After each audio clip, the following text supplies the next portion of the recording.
Yeah. The Michigan Medical Marijuana Act is a well-written law, clearly understandable to anybody who approaches it with an open mind.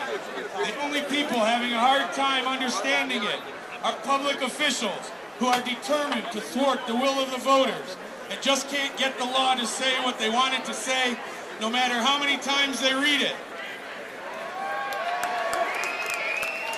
Ain't nothing wrong with this law. I can understand it. I can't understand any of the laws they write, but this one I understand. So, this year, being the 40th annual Hash Bash, we knew that this would be big. We knew that we would have a huge crowd. We were hoping for a little warmer weather, but this'll do.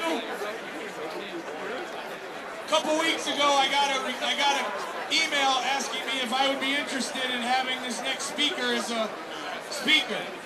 My response was, tell me what I need to do to make this happen. I don't know if you people know how huge this is, but our next speaker is the former Republican governor of the state of New Mexico.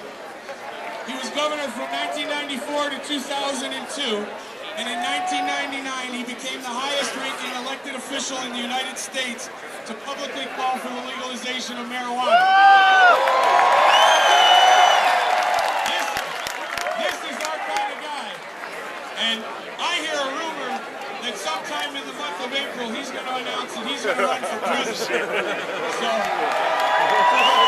I'm really hoping that happens, because that would be a big fucking deal for us, let me tell you. So, with great pleasure, I'd like to introduce Mr. Gary Johnson.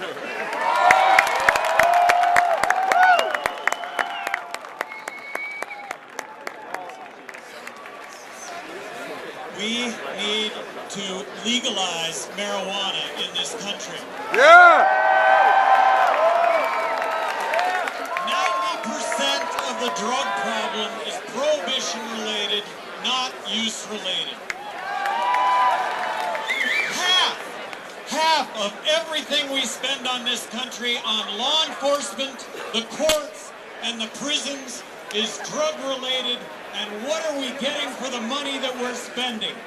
We're arresting 1.8 million people a year in this country on drug-related crime. We now have 2.3 million people behind bars in this country, which is the highest incarceration rate of any country in the world. The majority of those people behind bars in this country are there because they've committed arguably non-violent, victimless crimes. They are there on drug-related crimes.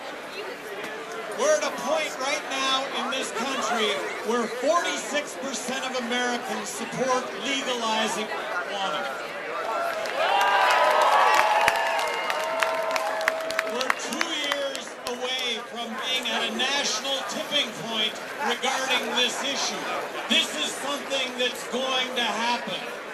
This country's about liberty, this country's about freedom, and that's what we ought to rejoice in, is that liberty and that freedom and that personal responsibility that goes along with that. I want to applaud all of you for your activism, and I want to ask all of you to redouble your activism here in just the next few years in going out and talking to people, debating with people. This is an issue that does really well under the light of day. Let's talk about it. Let's debate it. Encounter people that don't understand the issue, and with reason and logic, explain why. There are now 30 million Americans that, but for our drug laws, would otherwise be tax-paying, law-abiding citizens that have been subject to our criminal justice system because of our marijuana laws. I applaud all of you. I ask all of you to redouble your efforts. Let's make this happen. Let's push it over the line.